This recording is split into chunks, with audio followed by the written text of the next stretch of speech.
What's up, Kyle? What's up? How's it going? Pretty good. How are you? Not too bad.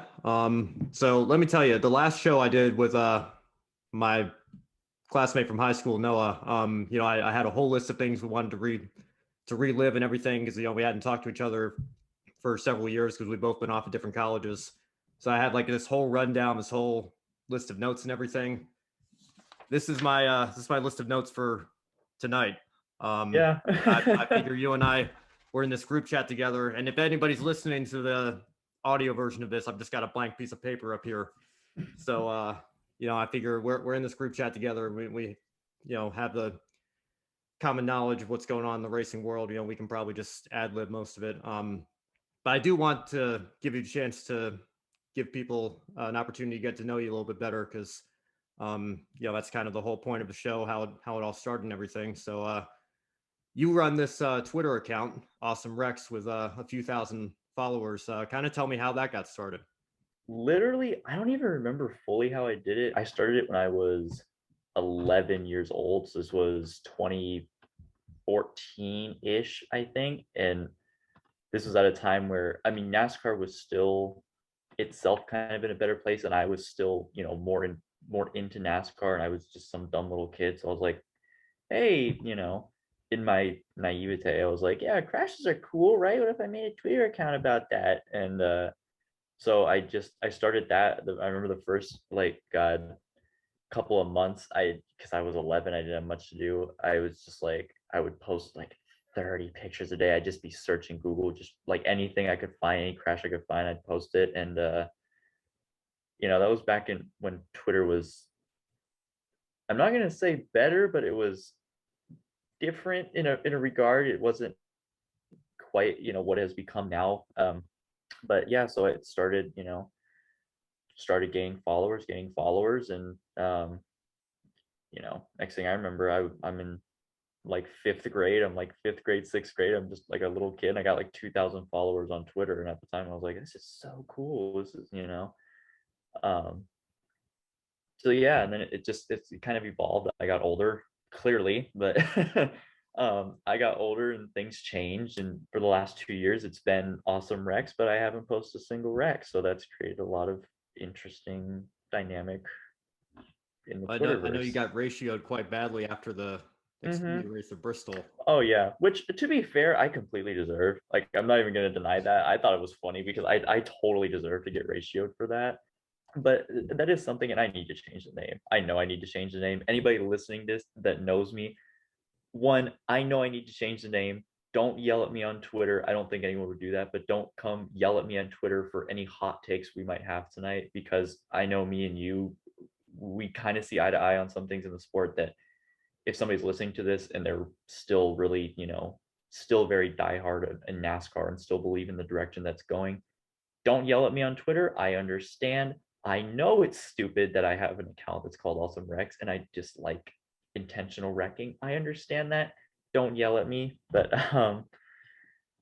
it's kind of a manner of like things change, opinions change. The more I'm gonna say it's a difference between being like 11 and being now I'm 18. You see things in a different light. Where like now I see that Rex generally are not just the spectacle as much as the sport wants to make them kind of look that way, that there are ramifications for this, whether it be in the safety of the drivers or in regard to just the cost of if somebody's wrecking a car a lot. That's a lot of money that an owner has to spend, and that might put a team under. Look at what's going on with what's his name, Richmond's ARCA team right now. I think you guys behind the curtain, you guys were just chatting about it in the chat that you know Yeah, they're I kind of guess his dad is he contributed to the GoFundMe for Brad Smith's tire bill or whatever, which is it's nice to see the okay. small teams trying to help each other out when they can. But that's what bothers me. Like when and I don't want people to take this as like a personal attack against Drew Dollar or Thad Moffitt here, but those guys are racing for Venturini and DGR respectively, and they're arguably, I guess you got to look past Joe Gibbs with Ty Gibbs and everything, but in terms of teams that only race ARCA, or ARCA is at least what they're best known for, or where they got started at least, those guys have compared to your Tim Richmonds and your Brad Smiths unlimited budgets, and multiple sponsors, and they go at it with each other on the racetrack and they take out a Tim Richmond or somebody else, and that's a lot more detrimental to that team than it is to a team that can just pull out the backup car and spend however much money they like repairing it and going and doing the same thing next week. Absolutely. Yeah. And maybe this will kind of become our first topic with your blank piece of paper, but that's kind of been something that's been brewing for a while, but especially growing within all forms of ARCA, and I mean, I'm just going to encapsulate, even when ARCA West was Kane and West, I'm just going to encapsulate them too, because they've all been essentially the same for a while now. That I think most people consider the West Series one continuous thing there, so they're probably all right. Oh yeah, but I just mean like in their, even though West was separate from ARCA, they run the same cars. Who cares? Yeah. And for me, even I only got into like West in probably 16, 17. I think it was 16. Really? Okay. Yeah, no, and that's a story. Literally, I was at Sonoma, and like we usually just went for the cup race, and yeah, I think I can tell the story, but I was just sitting in the stands at the time. Noah Grayson followed me, and I was tweeting about like, hey, I'm at Sonoma. Here's what I'm doing at Sonoma. Blah blah blah. And then he hit me up at the end and said, hey, where are you? Let's meet up. And literally, me and my dad from the grandstands, we were just waving down at him on pit road, and he was like, oh yeah, I see you. And I ended up going back. We took a tour of the JPR hauler, and did all that. And that really that kickstarted my love for the series, because at the time, I will say, I think the series was, in looking back on it, relatively not as much, but it's certainly than it is now, a healthier place than it is, where there were actually like multiple competitive teams. It wasn't just the Sunrise BMR show every week. That's the joke. I come back on Twitter with it's like the BMR West Series presented by Sunrise Ford or something. Yeah. Really the only two teams with that budget, but yeah, I mean the East Series is the same way. I totally get what you're saying. I went to New Jersey in 2018, and it's amazing how much more access you get. Because I went to Dover later that year, and you're just there. I mean, there was an East race, but when it's a companion race to Xfinity and Cup, you don't get nearly as much access as when they go to a smaller track and they're the main event. So that was kind of what kickstarted it for me. I thought there were a lot of intriguing storylines, and I try to catch the race replays on NBCSN here and there, but yeah, that's interesting, because I know being out in California, going to Sonoma a bunch, I would have thought you would have been in the West much sooner than that, but that's interesting to hear. Yeah, and I mean, to that same point, I mean, getting off of the point I wanted to make, but getting off of that, I never got into like, even, I think Xfinity I did watch like pretty early on. Like I started watching in 07. I was like 3 or 4 years old. I didn't watch trucks for several years. Like I got into trucks maybe a year or two before I got into West. I never really bothered that much with the lower series, which was, I don't know, a bit of an interesting dynamic. But yeah, anyway, so I like West. I think you like West, even though you're back East. I think that's kind of a running joke. I wish I was out West, to be honest with you. I think Chesapeake Diecast was saying it might be time to merge East, or at least have like ARCA Main absorb East or something, just because the car count's not there. There's a lot of tracks that have lost their dates. It's, I don't know. I'd love for them to go back to New Jersey, but I don't know that I want to go see an 8-car race or whatever it would be. You know what I'm saying? So it's a tough dynamic between the two. I think they thought, let's merge K&N kind of with ARCA, and put it under the same blanket and have ARCA East, ARCA West instead of K&N, and maybe the car council go up a little bit because you have more crossover, and that hasn't really happened at all.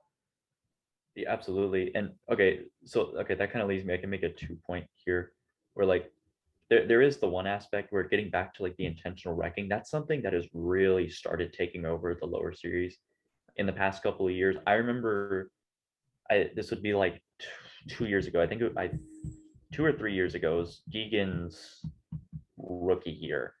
I went to Roseville, which, shout out Roseville, it's this weekend. I don't think I'm going, but I got to Roseville. And something happened. We only made it for like the last 50 laps. And as soon as we got there, I remember watching Deegan under caution. Something had happened. I want to say it was Milburn. It was whoever was in the '08 that night. Something had happened between them, and then she just went, I believe it was under caution, and just at least tried to just junk him under caution. Like she was just pulling a whole bunch of, nonsense, trying to wreck this guy who clearly did not have the budget that she had. And it was, that's just what it is now. Some of these, it's kind of the disparity. And I will say, into the larger point, has been created by ARCA being on the decline, and kind of the ever growing, especially over the past 5 years, the ever growing difference between, like for West, you take the BMRs and the Sunrises of the world, and then you contrast that to like the back of the field, Bobby Hillis with like the Camry and all that. You contrast that, but so you end up with these drivers that part of a larger culture too, and we'll probably get into this later with like, especially like super speedway racing, but part of a larger culture where these drivers are coming up with, unlimited budget in a sport that as a whole, as a larger culture, has really taken to the win at all costs, get out of my way, who cares type of mentality. And then you end up with stuff like this, where you end up with the Moffitt and Dollars of the world, and you end up with the Deegans and the Gibbs and the whoever it was at Milwaukee that just flat out dumped some, underfunded team out of the way just because he didn't want to bother really trying to pass him, or, waiting up to give him a bump or something. Yeah. I mean, it's almost all of them, to be honest with you. If you search hard enough, you can probably find one or two instances where, they've taken somebody out, whether it's intentional or not. It's over aggressive or whatever it is. And that's why I feel like, in some ways, I feel like you almost can't blame the drivers. You have to blame the culture that has been created to the point where it's okay, these moves are deemed acceptable now, because the worst possible penalty in all likelihood that you're going to get is a probation or a fine or something that your team will take care of. It's not anything that you have to look and say, well, I've got to think about the penalties that are going to come from this, and maybe this isn't the best decision to try a move like this, or to junk somebody, because there's a 99.9% chance they're not going to suspend me and I'll be back at the next race. I feel like if we had, and you gotta walk a fine line, because I think in a lot of ways Formula One is overregulated. I'm thinking back to when Vettel crossed the line first at Canada a couple years ago, but Lewis got the win because Vettel got that penalty for cutting the course. But anyway, if you had like time penalties, or some sort of avoidable contact penalty, like maybe you have an IndyCar, that might, if it's enforced right, send a message to drivers that say like, hey, this kind of stuff isn't okay. And I know the cars are safer than they've ever been, but somebody could get hurt. And maybe that is the step that they need to take or consider taking to change the culture of things. Right. And this plays, I think, into the larger thing, which is probably the biggest thing that we talk about. I mean, generally, like as a, like the little group chat that we're in, and just in general. And this goes back to, this is why I didn't like the Xfinity Bristol finish personally.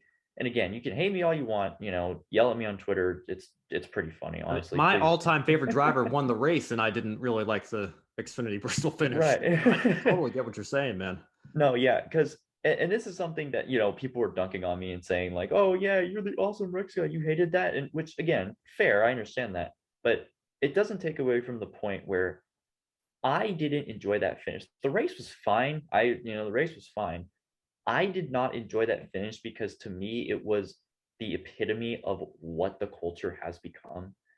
Like it was two straight laps. And granted, I don't even think all of those really were like intentional. Nobody was like really trying to intentionally wreck somebody, a la Moffitt Dollar type thing. But it was the epitome of the culture of drive in there, wreck the guy in front of you, maybe wreck yourself doing it, all in the name of just winning the race. And it doesn't matter because you're going for the win. And that's all the playoff system is, and stages and all of this nonsense is, it's all designed to reward that racing instead of, and again, I do agree with you that in some regards F1 is overregulated, but like, whereas you look at something like the Hamilton Verstappen crash, and the immediate reaction is, oh my God, Hamilton needs to be penalized. The overwhelming reaction to Xfinity at Bristol, at least among people on my timeline, this is just me personally, it was like, that was amazing, that was awesome.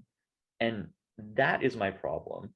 I think if I could just give you one sentence as to what my problem personally with like NASCAR is now, it is the culture of who cares? Just wreck the guy and win the race. And Talladega trucks this past weekend, I don't know when this is going up, but as of recording this past Saturday was trucks at Talladega. I watched 2 laps of that race. I watched the last 2 laps, or sorry, yeah, technically I did watch the last 2 laps. I watched somebody get straight up dumped.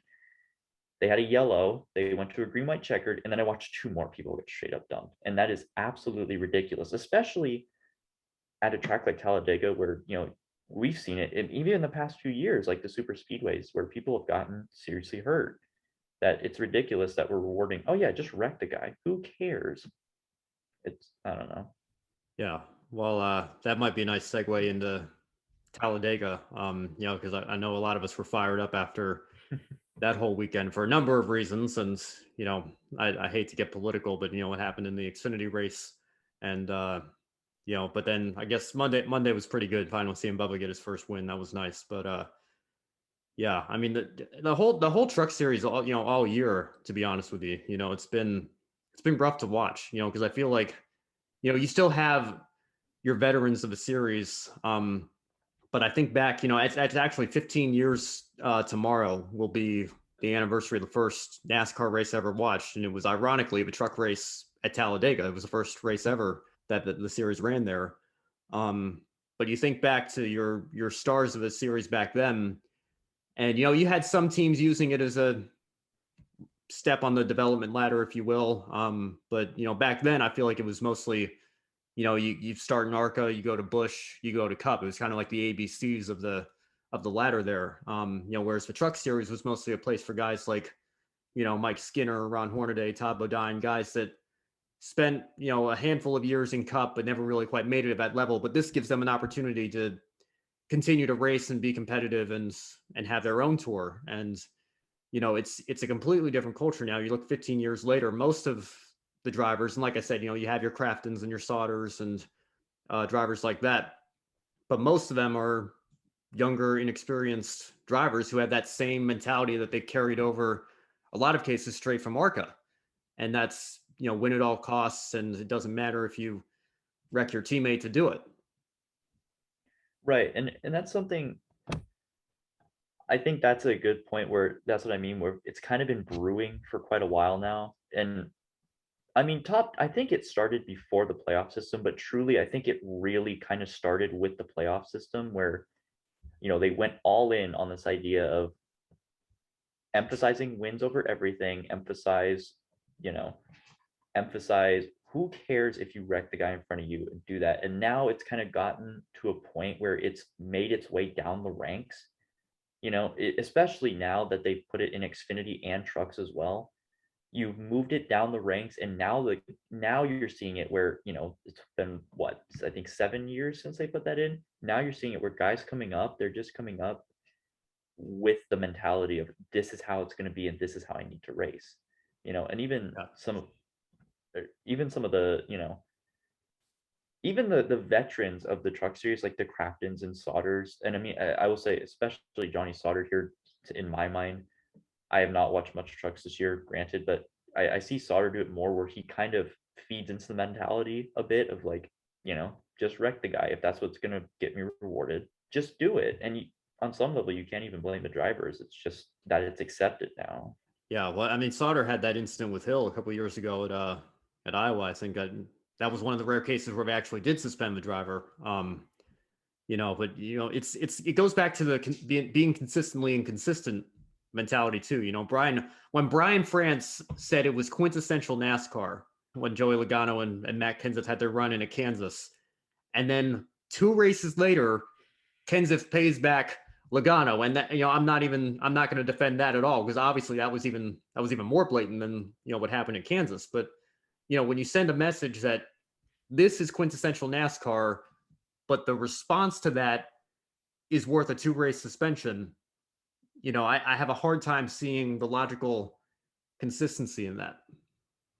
Right. And that is true, but I would say that's probably the last time, at least that I can think of. I could be very wrong about this. That's the last time that I can really think of that they actually truly punish somebody for driving like that and doing something like that. Aside from Hill, aside from that, that, but Yeah. like you look at Talladega this weekend, and may I just say, and I did not watch all of the weekend. I did not watch most of the truck race. Granted, that entire weekend was idiotic.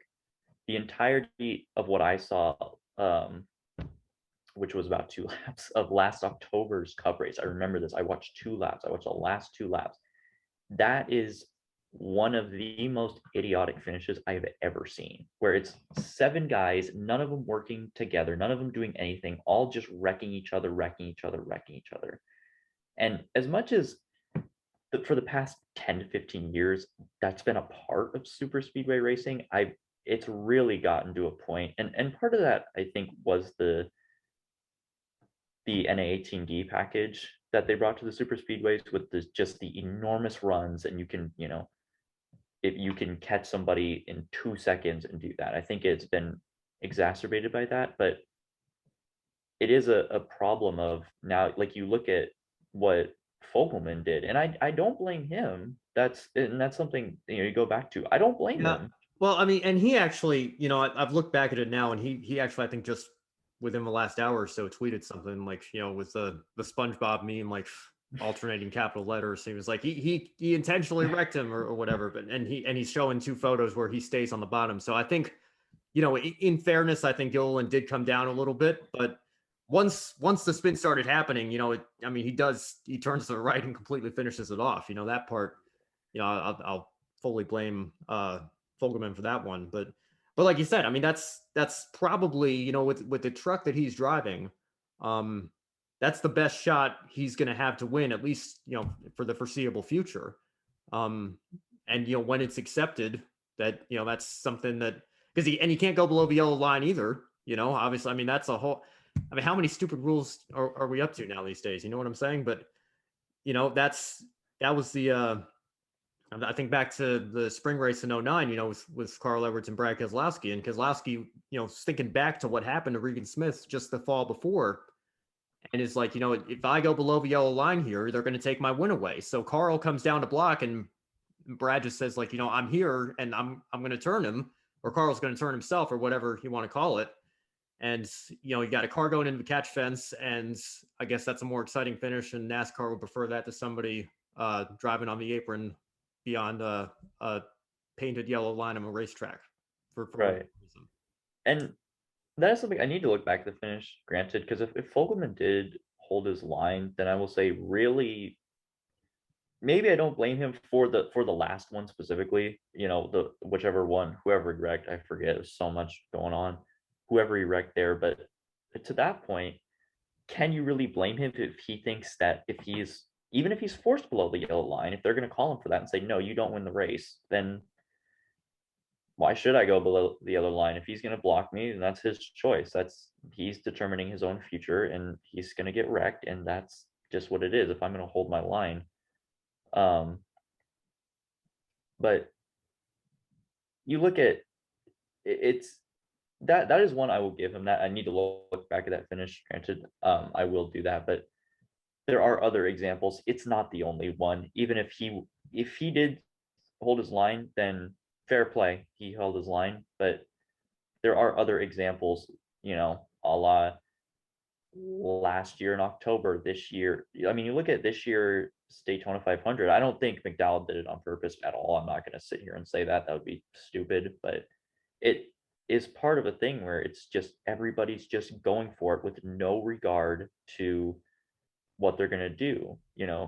And something I found interesting was the difference, at least again, this is my timeline, this is people I follow, the difference in reaction that I saw from Xfinity at Bristol and trucks at Talladega, where the immediate reaction to Xfinity at Bristol was that was amazing, that was the most fun thing I've ever seen. And then trucks at Talladega, people kind of did what I did, and I think you did too at Xfinity at Bristol, where you kind of pull back for a second, you're like, wait, did I really enjoy that though?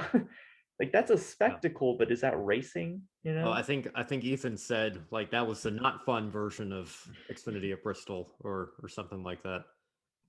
Yeah, but it is something, and maybe because it was a bigger track, and generally the wrecks you see there are a lot more consequential than the ones you see at a track like Bristol. But to me, in my mind, that is essentially the same principle. That's what I'm looking for. It's the same principle in both aspects where it doesn't matter what happens. And I'm almost positive Cup would have gone the same way if they did, even if it only went to the end of stage two. I think it probably would have gone the Well, I same mean, it way. kind of did because something whichever one that was. I know there was a controversy with Stenhouse and Bowman. Yeah, I don't Oh even. yeah, It was, I I think mean, Stenhouse was getting yeah, shoved by Elliott and then he hit Bowman or something. yeah. But I mean, Bubba winning just totally blew up everything. That's because that's such a big deal and everything. But there was the reason. Like, I mean, for people to discredit his win, and say like, oh, it's rain shortened. Like, you think back to how Joey Logano won his first race, how David Rudiman won his first race. Like, those were guys that stayed out under caution. Justin Haley, if you want a more recent example, they stayed out, and then the rains came. After everybody went into the pits or whatever. Bubba Wallace drives up and takes the lead on merit, but it wasn't even the weather because there was another crash coming to the end of stage two because they weren't even finished the second stage yet, and then the rains came and they called the race or whatever. But we saw that same intensity level turn up to 11 because the guys know that the rain's coming, it's going to be here any minute, and you got to race every lap like it's the last one, and then you have the inevitable wreck. Right. And and that's something that, especially if that race went the distance. There was one, I think it was 2015, maybe 16, whatever one it was, where Kenseth was racing the 20 car and he did the blowover, whichever race that was. I remember that race because it was the same thing. The whole day they were like, okay, rain could be coming in 10 minutes. And that was it for the whole day. So the entire race was desperation. But that package, and at that time, I don't think it was quite as apparent in the desperation. It was also a spring race, so it wasn't like the whole like playoff. Oh my god, I need every point I can get. Dynamic, which is a whole other thing. Um, the desperation racing, it creates this crazy racing, and then when you couple that with the type of racing that the giant old spoiler creates on the super speedways, I wasn't enjoying that race. I am glad they called it, not even for the Bubba win, because I know that winning a race in the rain, it kind of carries a connotation with it. And now, all the people on Facebook can say, oh, well, that ain't a real win, but How it, ironic was it that Facebook went down on the day that Bubba oh my lost? God, I loved it. I wish it would have stayed down for like the whole day, just so. Yeah. Actually, maybe I don't, because then they would have been on Twitter. I don't know. I thought it was hilarious that Facebook was down. I think it was still down when he won the race, which was fantastic prime Yeah. content. Um, but I didn't enjoy that race. I was glad they were going to end it. And again, they wouldn't have gotten to that point that early if it wasn't for the rain. But it started looking like the type of super speedway racing that created the Daytona 500 pileup, that created the Ryan Newman crash last year. It's this type of racing that when you take this mentality, that is a problem everywhere, right? It's a problem at Bristol, it's a problem everywhere.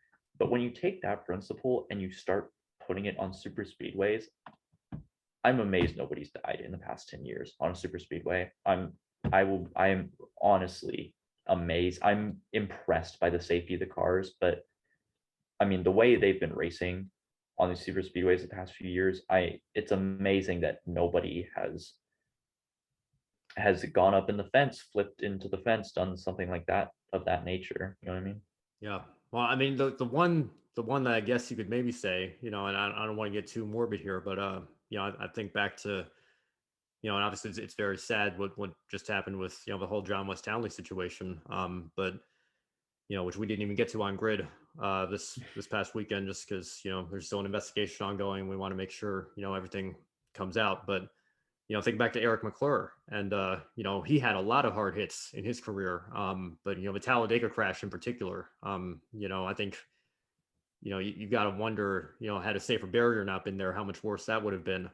Um, I don't know, but he was ever the same after that accident. He came back and raced still for a few years, but just thinking back to him passing away earlier this year, and how sad of a story that is. Um, I think we tend to forget, just because Dale Jr. went through it with his concussions. Just because somebody's cleared at the infield care center or whatever, or diagnosed with a concussion, they take a race or two off and then they're back. Um, those things can have long-term lasting effects. So, while there hasn't been a fatality in our sport since Dale Earnhardt, um, you really we kind of have this mentality now, I think, as fans, that the cars are so safe, the drivers are almost invincible, and I don't think that could be further from the truth. And I hope that with everything that's coming out about concussions and CT and everything, that maybe this is a wake up call for the entire industry. Maybe we need to take a serious look at the long term effects that these kinds of things can have, and the injuries that can come from that. Right, and I agree. And that is something that kind of, really went under the rug with all of the nonsense on Saturday and then Bubba winning on Sunday, which, by the way, NASCAR caught a huge break with that. They absolutely needed that story on Sunday to distract from what had happened on Saturday. Um, but getting buried in all that was the last race of the Gen 6 on a super speedway. The next race on a super speedway is the next gen, and there have been a lot of concerns about the safety of that car. And I hope, well, and this may play into a larger part, maybe we'll get into this with like the next gen of, I mean, really, I think the next gen is kind of determines what happens to NASCAR truly over the next like 30 years. Totally agree. Um, but specifically, and for right now, I'll just say specifically for the super speedways, they need that car to not race like the NA18D did on super speedways. They need to not make it have these enormous runs that nobody can truly control. That if you back out of the run, it's it may be another 2 laps before you truly get another run, because that creates the type of racing that you see. And again, it's not a completely new thing. Like Eric McClure clearly was not racing the NA18D package, but it exacerbated the issues that I think got to him. And you bring up the point with that did I do believe that had long-term effects. I don't want to get too far into this, and for anybody listening to this, don't headhunt me, but you hear about some of the things that happen in McClure's personal life after racing, and a lot of it was just heartbreaking, and a lot of it did not seem consistent. I mean, I didn't know the guy personally, so I have no idea, but one would think it's not consistent with usual normal patterns of behavior. And I know he had a lot of things going on personally with his family. He had police reports filed against him for various domestic issues, and that's consistent with the CTE thing. And and again, I being an idiot, I'm just going to say it, but not knowing fully the story from what has come out so far about Townley, it seems like he may have gone the same direction. Yeah, well, and people were saying the same thing that you were just saying about McClure, that telling stories about, and Townley, man, he got so much crap on social media, just because, I mean, he was the quintessential pay driver, who if he wasn't in a crash, he was running 20th. And I mean, but he did get that win at Las Vegas, and that was a feel good story. But I mean, he dealt with that, I think, so well. And he was always professional in the interviews that he gave. And I think he had a lot of friends in that garage area. And then he stepped away, I think, kind of to try to get away from that. I think Isaac was just telling the story on Twitter. The Gallagher fight, apparently Townley like had no memory of that. And like that amazes me, because of how many times that moment's been replayed. I mean, I think FS1 replays it every time we go to Gateway. Maybe they'll stop doing it now, but I mean, that's just to hear the police report that's come out now, and if that's what the investigation ends up concluding and everything, that does not seem consistent with the John West Townley that I remember racing in the series 5 or 7 years ago, whatever it was. Right. And I actually didn't know that the National Police report came out. I assume it's kind of consistent with like the reports came out that he showed up like with an axe doing all that. Yeah. Yeah, It's just, it's an awful, awful situation, no matter how you slice it. And I'm certainly want to give my best thoughts to his family and, Laura in particular, because I know she was shot as well. She's expected to survive, thank God. But yeah, it's just a terrible, terrible tragedy, terrible situation.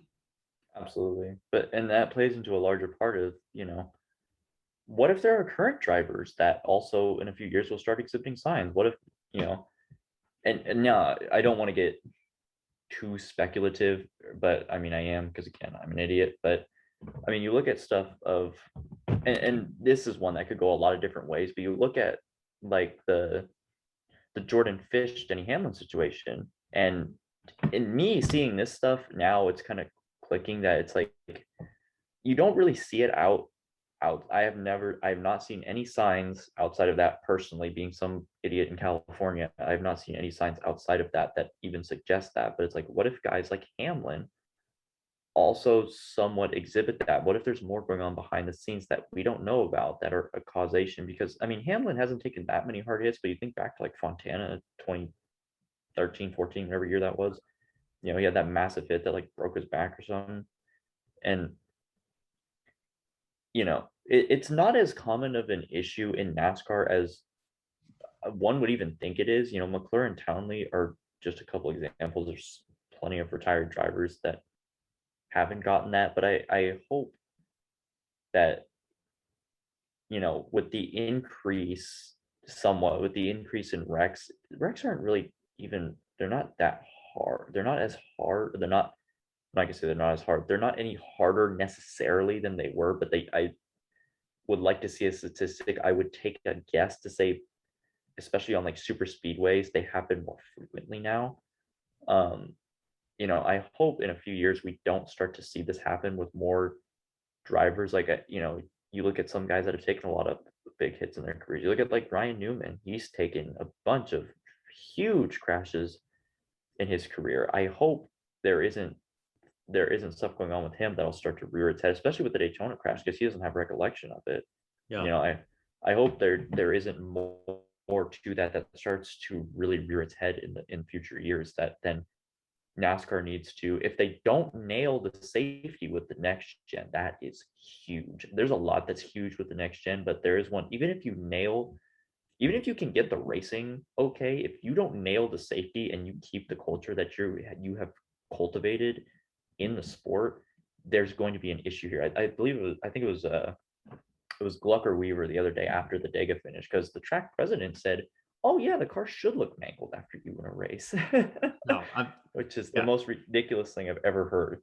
But if you keep that mindset, I want to say it was Weaver. I could be wrong about this. He said, I hope, and I agree with this. I hope that safety continues to outpace the culture, because the more that this becomes the norm, the more that every year, every race, you see a crazier and crazier crash happen at the end of a super speedway finish. You need safety to keep up. You need safety to keep improving if you want to keep this culture that you've created. Yeah, I'm glad you brought up I don't even know the track's president's name. I don't know, but I want to after that quote. Because like it's one thing for like some idiot on social media to say like, oh yeah, that's how a car should look when that's how the race winning diecast should look or whatever. But when the track president says that over the PA system, that like this is how a truck should look when it finishes Talladega, that's what kind of message does that send? Right. And getting back to the whole concussion thing, what really struck me was I think Danica came out and said something, Danica Patrick, when she retired. She said she had suffered a few concussions in her career. And like if you look at her racing history, her record, like there's no, she never spent any time away with injuries or anything like that, was never like medically diagnosed with one that was reported in the media at least. So and she took a lot of hard hits as well. But for somebody who there was no record of them having a concussion throughout their entire career, to come out and say something like that, that should have been a wake up call to me. Because if you have a driver that doesn't have that on the record saying that, well, how many drivers in the field are going through similar things that, when they get to the point where their career's over, could this have long-term lasting effects for them? Right. And I actually never heard that about Patrick, I will say. So maybe, I don't know, somebody did a I good forget job. where I heard it, but I think it came up a couple times, after she stepped away. But yeah, that's just one example. I feel like Calvin Johnson, I think in the NFL, he was never diagnosed with a concussion or missed a game, but he said he suffered a few, and it just makes me feel like, and obviously some are more severe than others and things, but how many of those are getting swept under the rug? And I think you said you've read Dale Jr.'s book as well.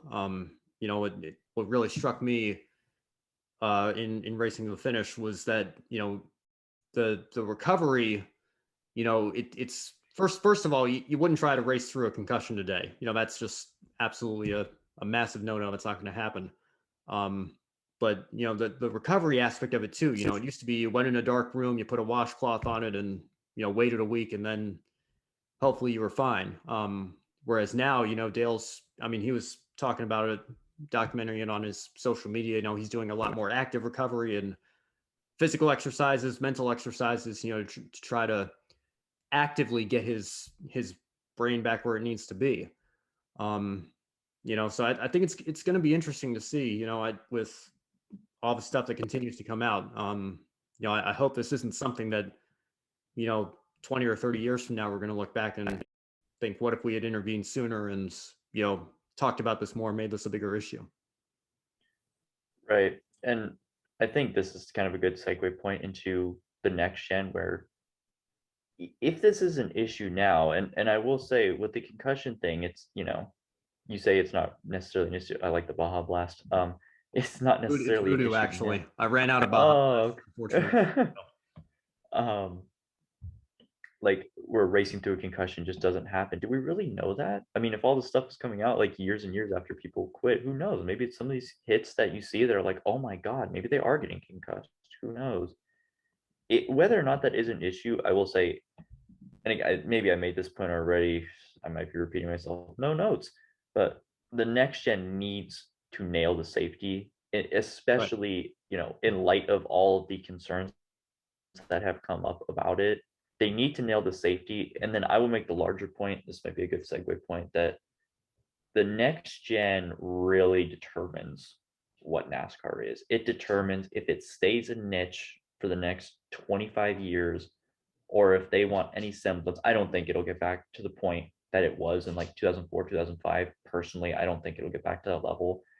But it kind of determines if you stay as a niche and you stay almost strictly with the people that currently watch sport and maybe their kids, that will watch the sport simply because they're raised on it, or if you want to start growing sport and bringing in outside people. Because, and I mean, I say this as somebody personally, for me, this is something that if the next gen sucks and like it's kind of accepted that at the very least for the next 5 to 10 years, this is what we're stuck with.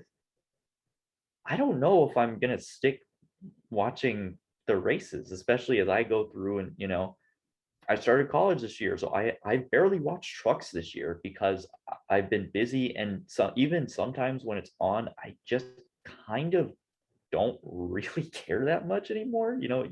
Which is a contrast from like 5 years ago. It's like I would always be watching the races. If there's a race on and I'm able to watch it, I'm gonna watch it. But sometimes I'm just like, yeah, it's on, cool. I'll watch baseball. You Yeah. know.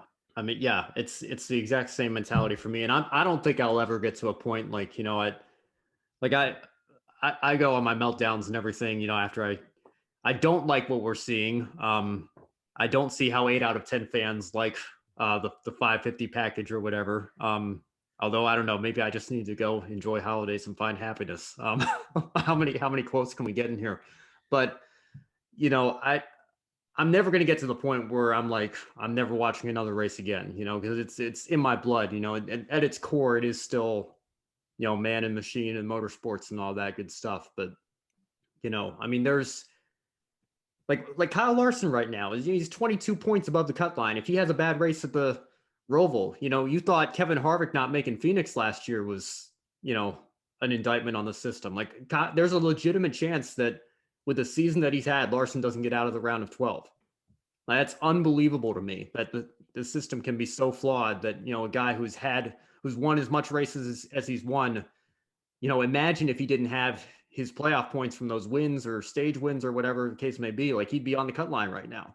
And that's absolutely insane that people look at this and think, yes, this is a good way to crown a champion. I don't get it. And I know we were talking about the next gen and the safety aspect, you can go to stage racing and the package that, I mean, it's just so many things that you're trying to chase a new fan for entertainment purposes to create your game 7 moment or whatever the case may be. And, in doing so, you push away the traditional base that you've had that, maybe has to cross over into all forms of racing. But, like imagine if you go to Abu Dhabi and, Lewis blows an engine and, Max crashes out racing. I don't even know who, I guess Lando's third right now. And then, somehow, some way, Esteban Ocon has BS his way into a championship 4 and he finishes 5th in Abu Dhabi and he's the F1 champion this year. Like how ridiculous would that be? But that's what you guarantee in NASCAR in all 3 series every year now. Right. And again, that plays into the larger point, and this is just me speaking. For me personally, I would not be surprised if there's a lot of people that feel the same. Me personally, I have stopped taking the championship at NASCAR seriously. I simply do not care anymore.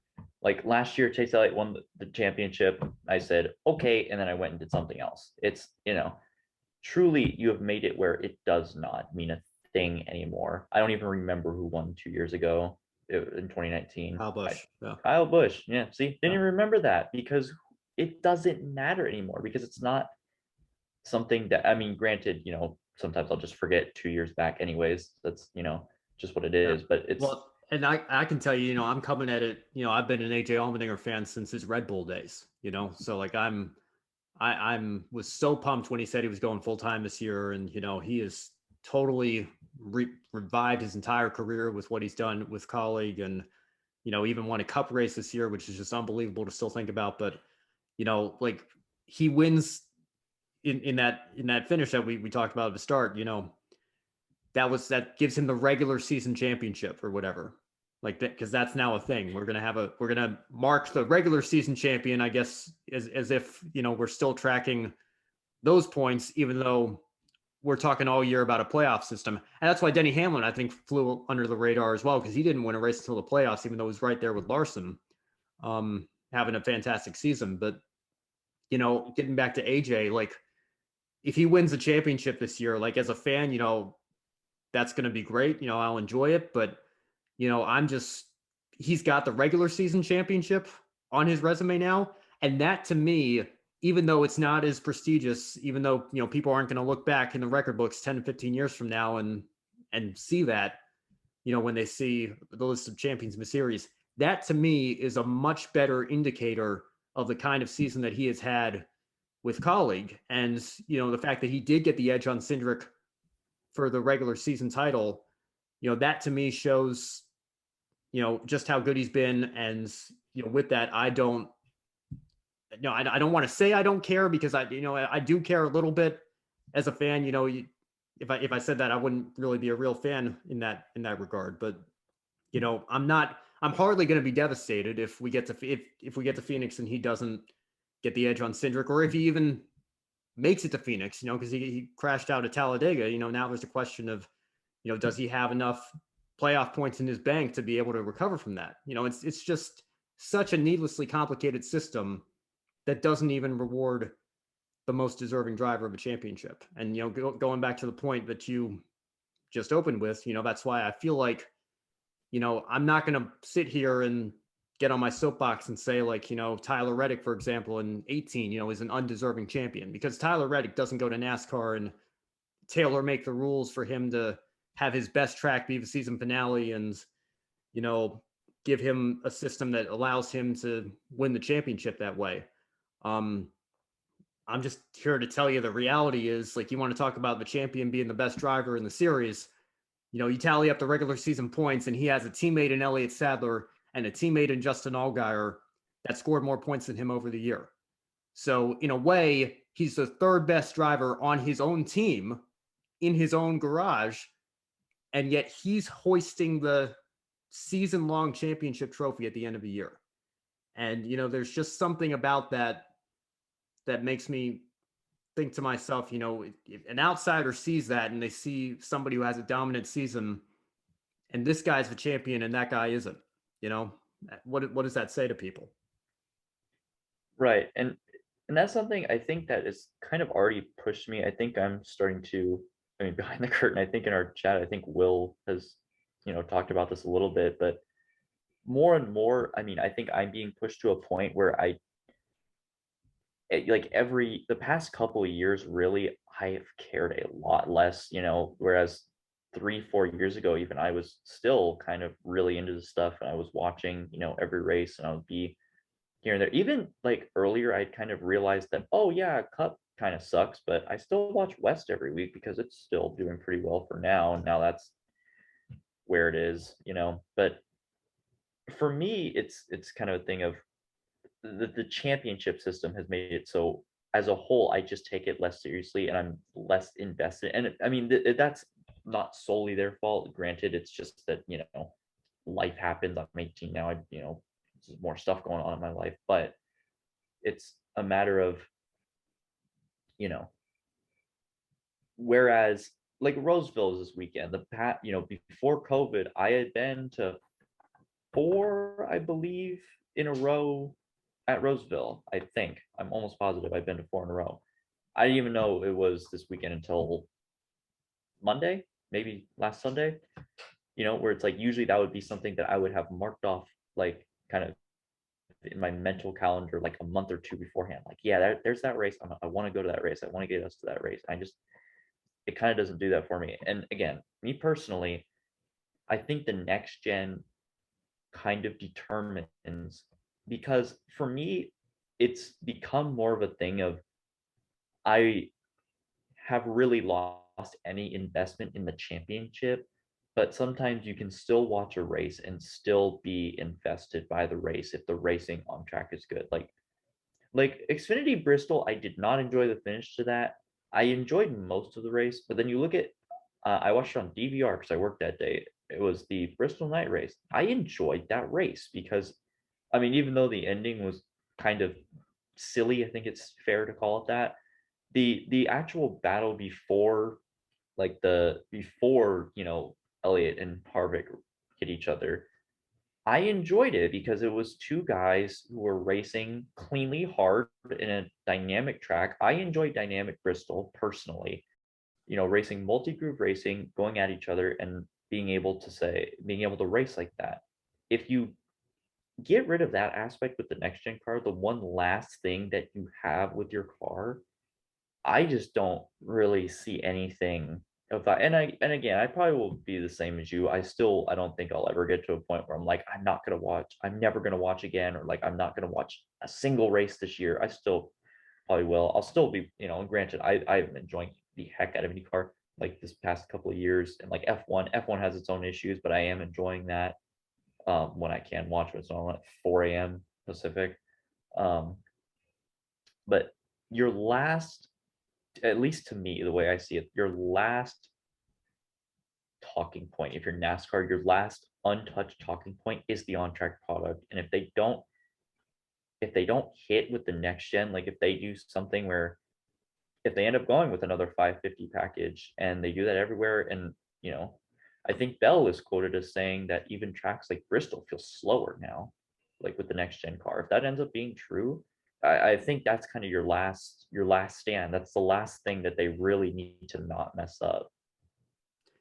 Yeah, I think somebody even was it Bell? I don't know. Somebody was testing the next gen at Bristol, I feel like, and they timed the lap, like, just with their stopwatch for like watching the video on Twitter that was posted or whatever, and they got like 17 seconds, which, and I mean, I assume like it's a test, you're not obviously running a qualifying lap or anything, but if we're doing 17-second laps at Bristol, I remember growing up with sub 15-second laps at Bristol, and the racing was good. That's the other thing. It's not like, the cars are going slower, but at least the racing is still like, the whole point of the 550 package, you have low horsepower, high downforce, so you go a lot faster in the corners, but you stall out on the straight in the dirty air, you can't pass somebody.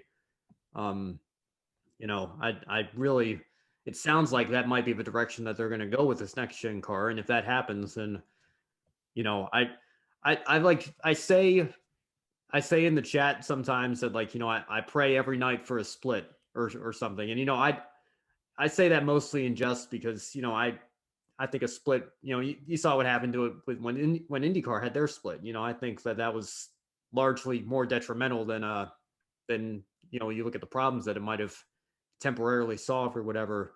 And like only now, 13 years after reunification, are you seeing kind of that energy come back and the series kind of find its footing a little bit. So, I think, but if enough drivers get fed up about it, you see it with the backlash against Atlanta doing their reconfiguration. And, I can't believe we don't talk about this more. Like if you go back and watch, Kevin Harvick's interviews after Martinsville last year and the season that he had, not even making it to Phoenix. And he says, he's openly admitting as an active former champion of the sport, still racing for more championships, that, yeah, these championships aren't like the ones that Petty and Earnhardt used to win. And, the championship's kind of a bonus. It'd be great to win it, obviously, but I'd rather just go out and win a bunch of races and have fun with it. And like, imagine if LeBron James came out and said, the NBA finals is kind of a bonus, I mean, I'd rather, it'd be great to win it, but I'd rather just go out and, win 74 games and break the Warriors record. Like that would mean more to me. Like, I mean, it sounds silly and laughable, but in a way that's literally what he's saying.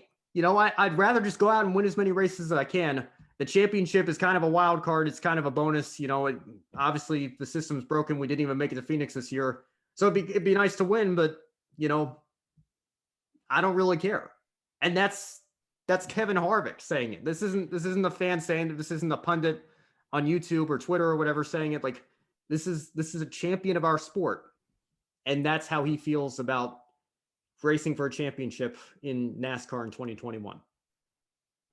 Right. And I will make the point too that they somehow with this system have created kind of a multi-part issue where championships mean less. They have also made races mean less, individual races. The only race truly that I can think of in NASCAR that they care about winning simply the race, just the race, is the 500. And I mean, Indy, they have a much shallower schedule. They only race 17 times. And I mean, you could argue, yeah, the only race that they race for the race anymore is the Indy 500, which is fair. But you think about like the crown jewels of NASCAR. I think of them as Daytona, the 600, the Bristol Night Race, and the Southern 500. And really, I don't really get the vibe that any of them actually care about like winning the Southern 500 anymore. It's kind of gone away in lieu of the playoff system. And well, especially now with it being in the chase in the playoffs, sorry, I'm still several years behind, that you look at it and you look at these guys saying, oh yeah, well, I could win the Southern 500, but I'd rather just kind of hang out in second and advance the next round, And the elimination, the playoff point system, I think, is more fair. It's a more fair system within the realm of elimination rounds. Yeah. But they've kind of recreated their own issue where the entire reason that the chase itself was born was because they didn't like points racing. But now, somewhat during the playoffs, if you have a massive cushion, you almost like if you're Larson going into next weekend, why should I risk wrecking my car for the win?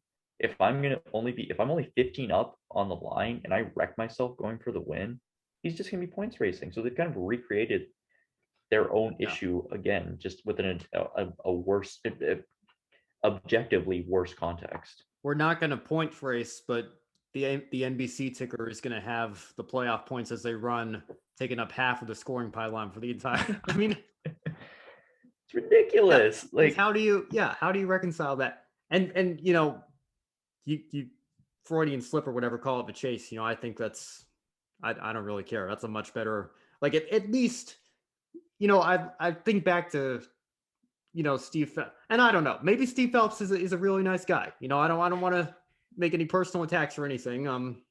First I remember when Steve Phelps was on Undercover Boss. That was a cool moment for NASCAR. Going that's a bit of a throwback there for my reality show audience. But like when he gives his press conference at Phoenix last year and he says like, we'll keep it unique to our sport. Like I think a reporter brought up, he says the playoff system worked incredibly well and it gave fans what they wanted. And a reporter says like, so, are you admitting to saying, you want the game 7 moments? And he's like, well, I wouldn't say game 7 moments. We'll keep it unique to our sport. And this is the sport that in the last 5 years has renamed the chase the playoffs, and they've renamed green, white checkers overtime. How is that? Like you had 2 things that, I'm admittedly not a huge fan of, but at least, you want to be unique to your sport. Well, okay. No other sport has a green, white checkered, IndyCar doesn't do that. Formula One doesn't do that. They run their race to the distance that was scheduled. No other sport has a chase for the cup or whatever. That's a unique name that kind of rolls off the tongue nicely. But then you call it overtime, even though racing isn't a timed sport. You call it the NASCAR playoffs, even though nobody says, "Oh, I'm a NASCAR player. I play race car driving." Like that's not something anybody says, but it's still called the playoffs. I feel like race offs would be a more accurate name if you want to go for something like that. But again, it comes down to the issue of where's the consistency in that. You say you want to keep it unique to your sport, and yet all the changes that we've seen in the last decade seem to resemble the stick and ball sport type of thing that you've got going for you. And maybe that's the casual race fan, the casual sports fan that you're trying to chase. So there's mixed messaging there. Right. And I mean, this is something that, I mean, to a lot of people listening will probably be plain as day, but I'm still going to say it anyway, that your whole selling point being motorsports is, I don't know, I don't think I can cuss on the show. So I'm going to say, if you're NASCAR. We're not live. I'll bleep it out. It's fine. So my whole thing is, if you're NASCAR, your selling point is that you have race cars. You're not throwing a ball. It's not some guy. I have baseball on in the background right now. It's not like 2 guys standing there. It's that you have these machines that can go 200 miles an hour. That is your selling point. And that is the whole allure of NASCAR, is that it's these guys. I mean, that's the allure of a lot of sports, granted, that it's people doing this incredible stuff but with racing, and as much as we've talked about, clearly they need to have the safety thing. There's always the aspect of, no matter how safe you make the cars, this is something that is inherently unsafe and inherently, just in and of itself, should be very cool to watch, right? And I know both of us, I'm sure we've heard the variety of the turning left in circles jokes, but on some level, if you can get to a point where, I used to be able to tell people, like specifically about cup racing, I used to be able to tell people, well, nah, there's a lot more to it. There's a lot more that goes into it. It's not just turning left in a circle. It's just like any sport. It's like basketball, you're just throwing a ball in the hoop. Well, no, there's a lot of strategy there. And like race cars, there's a lot more than just, foot to the gas, turn left. But with the NA18D, it's like there are some races where I have watched them and I feel like I'm literally just watching guys put the pedal to the metal and turn left. And that's not cool. That's not fun to watch. That doesn't, that's not exhilarating for the drivers, or if you're a viewer, even in person or on TV. It doesn't get you excited if they're so stable, and there's nothing there that puts you on the edge, like the cars that you said, like, with the cars at Bristol that did 14.9s. Those cars were so easy to spin out on their own because you're constantly on the edge where it's like, if you make a wrong move, you're going to mess it up because that takes skill to do. But if that isn't there, and in some regards, on like the shorter tracks, even in Cup, I believe that is one of the last things that they still have going for them. That, you watch like the Harvick Elliott battle, at least for me, that's something that took a lot of skill to pull off. The amount of car control and the amount of skill that it took to be able to race in the way that they did is why I like racing, And it's something that if you lose that, and then what are you? Yeah, I mean, it goes back to the whole idea of the identity crisis that you find yourself in. And you brought up baseball, and I think that's another argument people have with the playoff system. And I'm even the kind of guy that like, I feel like I was maybe born 100 years too late. I want to go back to when the World Series was the team with the best record in the American League and the best record in the National League, and clearly the two best teams over 150 games or under 62 games, whatever it is. And, they're in the World Series because they're the two most deserving teams to be there. We don't need a playoff of 8 teams or 10 teams to determine that. My biggest pet peeve is people bring up the 2007 Patriots or the 73-9 Warriors. And they say like, well, they didn't get the job done when it mattered most. And, and even the NBA, they play 82 games. I feel like they have enough of a season where, they could just be like the Premier League in soccer and, just give the Warriors a championship because clearly they're the best team over the course of the season. But you get to the NFL, there's 32 teams in the league. I feel like I'm just repeating myself in my my playoff rant video that I made last year. But, you got 32 teams in the league and there's 16 games, I guess 17 now. Whoever geniuses that decided to do that, I guess cash is king, right? But anyway, whatever it is, 17 games, you're not going to be able to play every team in the league every year. So you need a playoff system because, and college football, even more so with how many schools there are, when a committee selects the two best teams, that's something that is subjective. You can argue, well, this team's better, on offense, this team has a better, whatever the case may be, if they have the same record, strength of schedule factors in. So, is 4 teams even enough for a college football playoff? Do you want to go to 8 teams? Do you want to go to 12 teams? Whatever you want to do.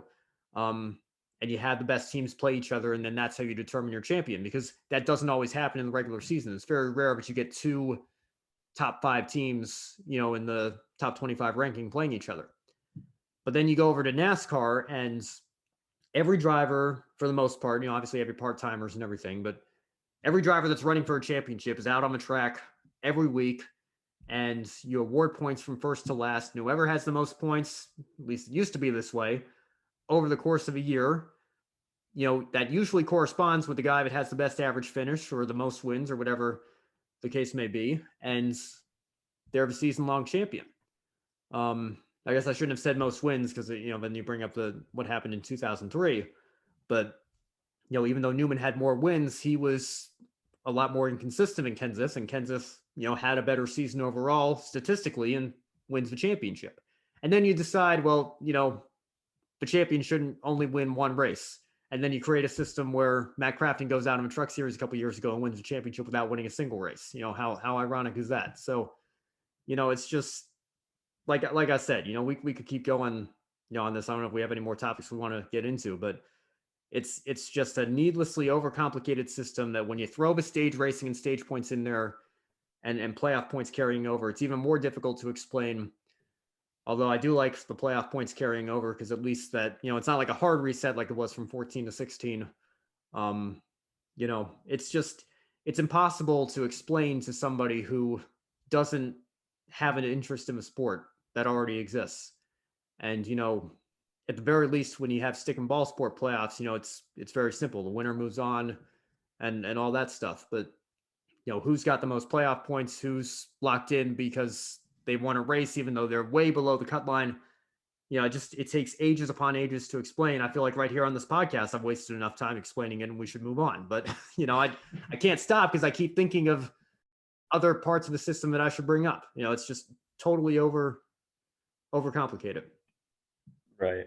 And I will say maybe even getting away from NASCAR a little bit because I think we just spent like an hour just railing on NASCAR, which I mean I could rail on NASCAR all day, but but Kill me I both. will say to kind of put a bow on it. I do like that term. I've never really thought of it like specifically with that term that NASCAR has the identity crisis, that they just cannot decide exactly what they want to be, that everything they do is kind of double entendre, where it's like, yeah, you're doing this in the name of a stick and ball and this and that, and but it creates the issues. And I will say watching baseball, it kind of brings up the thing. Right now I'm watching uh behind the curtain is October 6th. I'm watching the Dodgers Cardinals wild card game. This is also idiotic. There's no way that this Dodgers team should be playing a one game playoff after winning 106 games, being the second best team in the majors. I'm a Giants fan. They're the second best team in the majors. There's no reason that they should be playing a team that has 15 less wins than them just to have the privilege to not have home field advantage in the first round of the playoffs. And I understand that, the way the schedule is set up, I understand that disproportionately you're going to play, like the NL West teams disproportionately play NL West teams more than anybody else. But I still find it ridiculous that this is even a thing that's happening. It's tied at 1 at the end of 8 right now. So like the Dodgers really, after 106 wins, just because they didn't win tonight, they might not even make the playoffs. And even as a Giants fan, it's like this is dumb to watch. This is, not enjoyable. So like, and clearly the problems, with NASCAR, I mean, a lot of them are unique because of the nature of what we're talking about. But I mean, it's never going to be perfect. Nothing is ever going to be perfect. Every major North American sport, you could probably make the same argument for most sports. Every major North American sport has a somewhat of a problem like this. Baseball is a little bit more pronounced with, this wild card game, and it's going away. Hey, the extra innings rule is going away, so that's good. Praise you, Jesus. Can't. Yeah, Praise it could not Manfred for have gotten once. fast enough. Yeah. But you look at the NBA. I think the NBA playoffs are a little bit too big. I think there doesn't need to be more than 6 in there because usually, but with them too, usually the first round is more of a formality than anything. Usually, I mean, again, there's you can find examples for everything, but generally it's just a formality and it's just kind of a waste of time. But it's, again, cash is king, so they just want more playoff games. So if it remains a formality, it remains a formality. And the NFL, oh my God, they have the whole thing. I don't know if you've seen the Concussion, the movie, but it's on my very long list of stuff I need to watch. But I'm too busy doing stuff like this, so I never get around to watching any of it. fair. Right now, my list is about one thing long. It'll still be probably a month before I get to it. Squid Game, which is apparently very good. I've seen over the past 4 days on both Twitter and Instagram. But yeah, I mean, it's a movie, so of course it's a movie. But it kind of goes into detail about how the NFL worked. I didn't know the term CTE until 5 years ago, and I would assume you're probably kind of in the same boat as me. Is that? Yeah, I mean, I think I'd heard it, here and there, but it wasn't really until I got a little bit older that that I started hearing it more often. I guess I'm like 3 years older than you, right? So I guess maybe You're what, 22? 22, yeah. Okay, 4. Okay.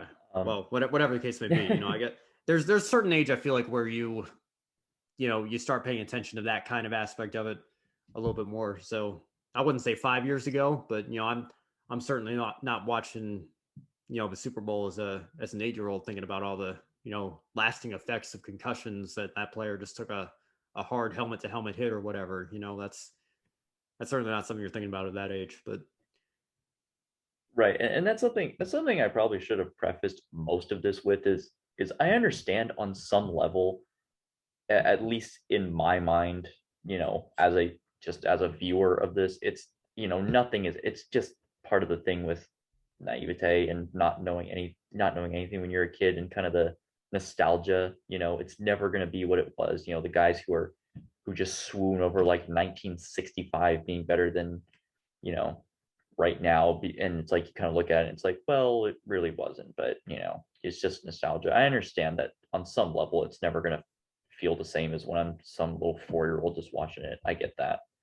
But on the NFL point, it's like they go, the first guy that they kind of diagnosed with CTE, and I mean, I understand it's not going to be out there like with the first guy and like they've discovered this brand new disease, but it started in like 2004, 2005.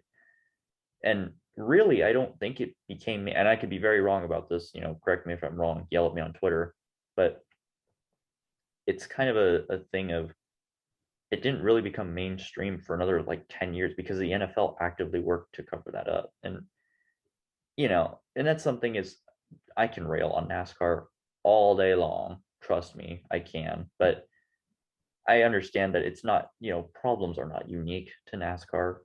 Everything, every sport, every piece of entertainment is going to have issues. I mean, you look at every sector of entertainment now, it's just every week there's something coming out. Like I don't know about you, I watch a fair amount of YouTube. I mean, you have a YouTube channel this is going on, so I assume you do too. Yes. It seems like every month you hear about some YouTuber of the month got exposed as a pedophile or domestic abuse or something of that sort. I hope you don't get ad blocked for that statement, but It's all right. I'm still waiting to hit 1,000 subs. So if YouTube's running ads, they're using my channel to their advantage to make their own money. So oh, cool. Okay, yeah, I didn't want to get you. What's the word? I didn't want to get you demonetized just for saying the word pedophile, but I my whole channels they haven't monetized it to begin with. You can't get demonetized if you're not monetized in the first place. So hey, but um, but yeah, it's you look at everything, and again, I feel like it's kind of important to say after we just spent almost an hour and a half just kind of talking about all the problems that NASCAR has, that I understand that there's going to be problems with everything always. That's just the way the world is. But it, it's just that it's in a place where it seems like there's a lot of issues that are completely unnecessary and completely of their own doing, yeah.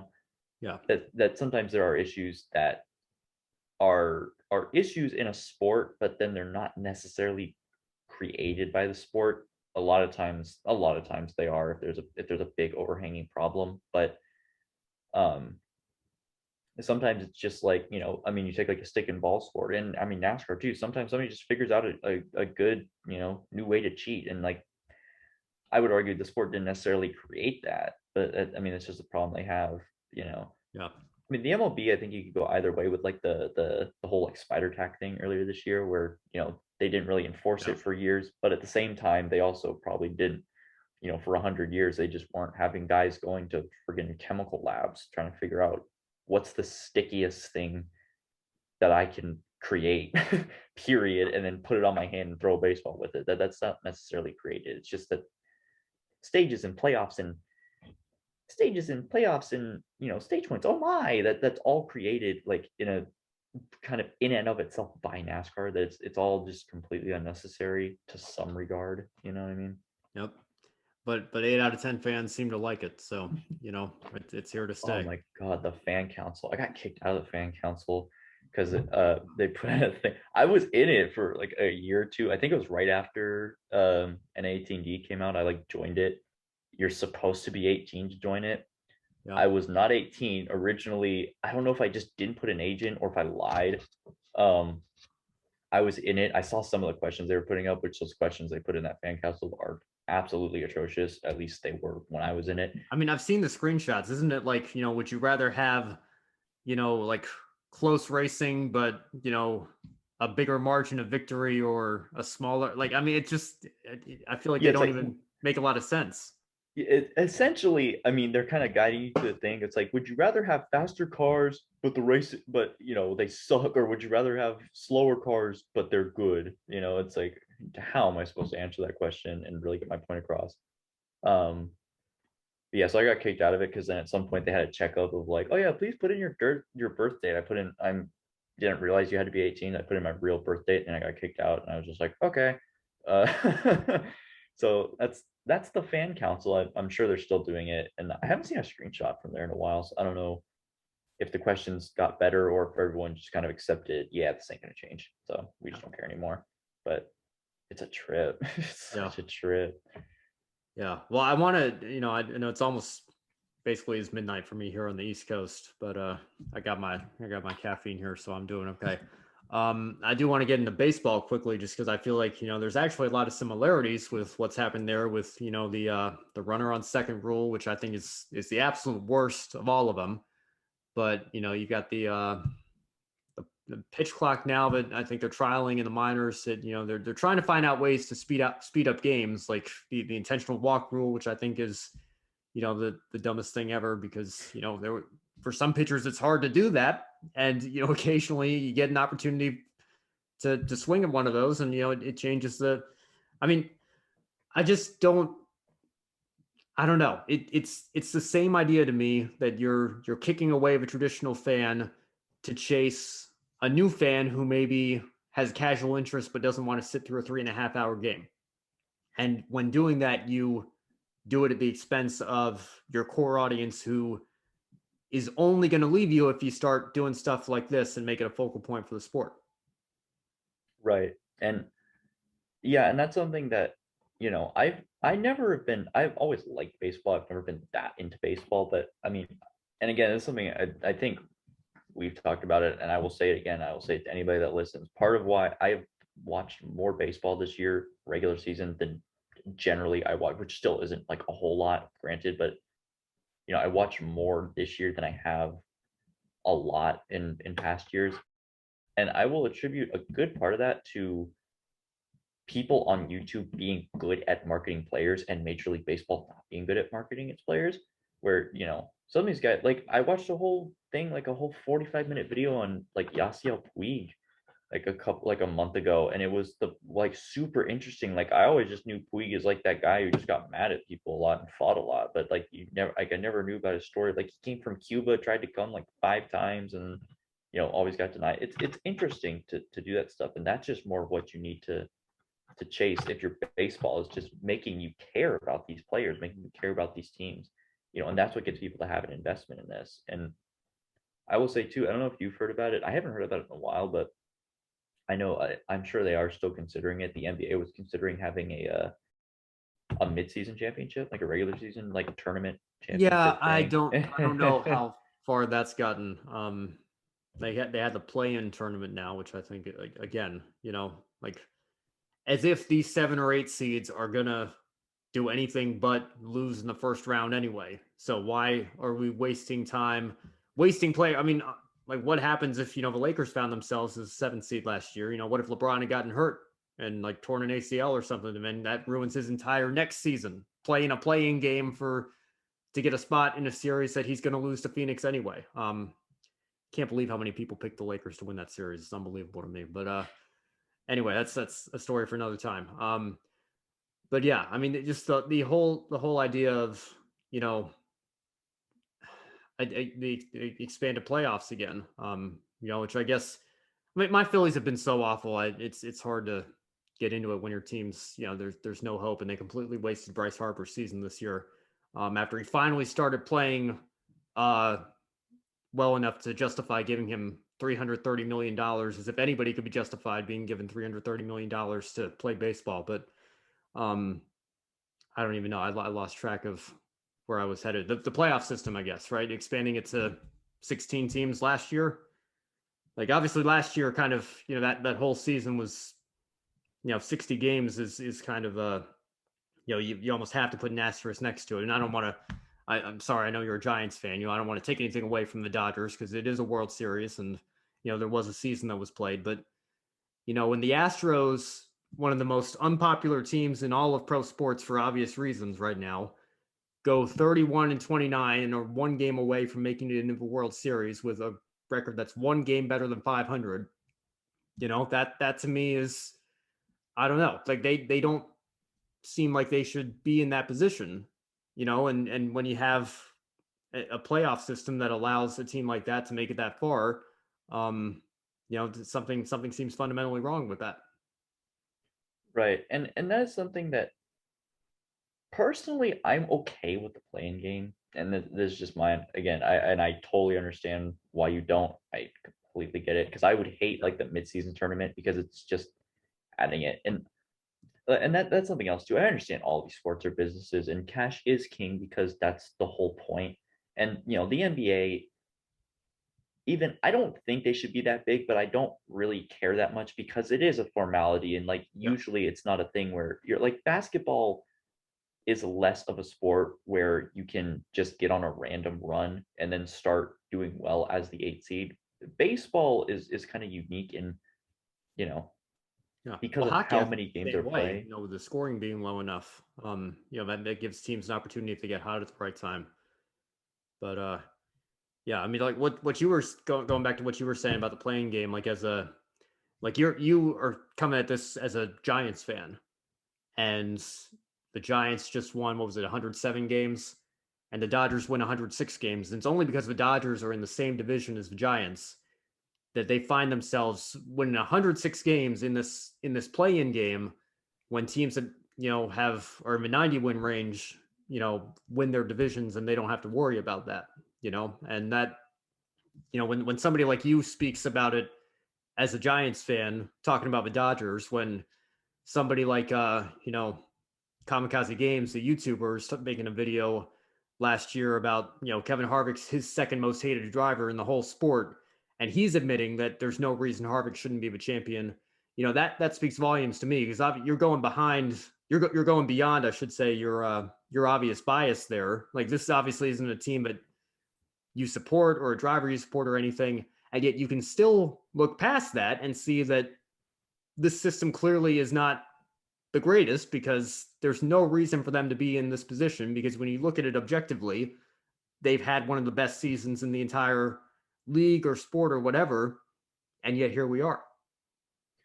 Right. And I think part of it too is, and I mean there are people who would just say, "Oh yeah, well whatever, Giants got it, so I don't care." I mean, I think part of that is just literally just growing up and maturing as you start to see through a lot of this stuff. Where it's like, yeah, I'm a Giants fan, but like, yeah, I hate the Dodgers, but it's like really, it's like I like the Giants. That's all it is. It's not like this huge, like overwhelming, like, oh my God, no, all reason goes out the window when the Giants are playing. Um, but yeah, and it is a thing where, it's just all in the name of increased entertainment and increased, moments. And for some of these, a lot of it now is right now with the stick and ball sports, a lot of it is aimed at creating more games that you can sell tickets to because they took a bit of a hit during COVID, which, oh my God, LeBron will make 140 instead of 160 next year. Woe is me. But, or sorry, that's 4 years, whatever. He'll make 35 instead of 40 million next year. Oh my God, how will the children eat? But, it kind of goes back to the thing where it's there needs to be a balance where American sports, American viewers, we're never going to be the Premier League. It's never going to get to a system where baseball is really the only is well, baseball and basketball, I guess, are the ones that realistically could play every team X amount of times and you create a champion based on that, or then you have a championship series that's just that. In American sports, that's just not going to happen. But you need to have the not the best of both worlds, but just somewhere where you can kind of meet everything halfway, where playoffs are going to be a thing, and sometimes things are just going to be unfair with playoffs. That's just how playoffs work. But it's much easier to swallow if it's a team like last year in the Super Bowl. The Buccaneers were not the best team in the NFC all year, but they were still a good enough team where it was like, yeah, they're fine being champion. It's like, who cares? They Yeah. won the championship. It is what it is. But it's you know, if baseball permanently expanded the playoff to 16 teams, it'd be absolutely ridiculous because the 8th seed that went 2 games below 500 has no business being the best all season. And again, I understand it's a business, and you always, as businesses, you want more ability to generate income and generate profit, but on some level you just have to meet it halfway to keep your viewers invested as well. Yeah. I think the NHL has the President's Cup or whatever. I think that, and I'm not, like, again, my Flyers haven't been that great since they made the Stanley Cup final in 2010. But it's harder for me to get invested in hockey when they're not doing well. But admittedly, hockey is probably of the four major sports the one I follow the least. But I think they're the only sport that has like you don't like the Warriors didn't get anything for they can get a trophy for going 73-9. Like the correct me if I'm wrong. I don't think your Giants are getting any hardware for 107 wins or whatever. Um, but I guess you got NASCAR now with the regular season championship. But you know, you want to have your best team or one of your best teams at least win the championship, and the playoffs. Are your system to determine that. But the team that gets. I mean, it's interesting to think about. Team that has the best record over the course of the season. They're objectively the best team, I would argue, based on how long the regular season is, but it doesn't always work out that way. Right. And that's just something that, I mean, you could fix the design. You could make it, I mean, especially in a sport like baseball, you could theoretically make it where is there 30 or 32? I don't remember. Let's say it's 30, 30, right? yeah. 30. So you make it, baseball, the season's long enough. Okay, play everybody 5 times, and do the Premier League thing. Play everybody 5 times, best record wins. Or you do like the old World Series thing where it's like NL, AL, play your 15 teams, play everybody 10 times, and you go to the World Series, and that's it. That's 2 wins. And you could, that'd probably be more fair. Granted, it would be more fair. But again, in American sports, you're never going to get back to that because they want playoffs. They want, the interest and stuff. It's just, I don't know. In a system like this, like it's good that they have the wild card. So like the Dodgers don't just automatically get eliminated from the playoffs because they were second in their division. I saw somebody suggest somewhere, and I kind of like the idea that it's like if the wild card team, the first wild card team is 10 plus up on the second place team, they're just a wild card because again, this is dumb. Yeah. That now it is midnight your time, and it's 1-1 bottom of the ninth for the Dodgers. So they're not doing the extra innings for what? I don't think they are. Very cool. So yeah. But see, then I get mixed feelings about that because you're changing the rules mid-season, and that's something right. that I'm opposed to that in principle. I don't care what it is. Even if it isn't, in my opinion, I hope I wish I could say it's objective fact. I guess there are some fans that maybe like it because it shortens the games a little bit. That's the target audience that we're going for, I guess. But I like the change that we're going back to. It's not going to have we're not going to have the runner on second to start extras. But you've done the entire season this way. Why are you changing it for the playoffs? I remember. Do you remember Pocono 2009 when they introduced the double file restarts? That was the first race. Vaguely. I don't know how invested you were back then, but I mean, I was pretty invested, but I was also yeah. 7, so I just didn't. I don't know. I was 7. Yeah. There was a line. Kyle Petty was in the TNT booth, and he said like, fans need to understand like how big of a change this is. This is like the 3-point shot coming to basketball. This is going to change how our sport, goes forward. And he's absolutely right. Restarts are, especially now with stages, some of the most crucial, important parts of the race most weekends. And it's a completely different game. I say game, completely different thing now. When you go double file, when you don't have the lap cars on the inside to mix things up a little bit, maybe it gives an advantage to a guy running second or third sometimes. But that change happened in the middle of a season.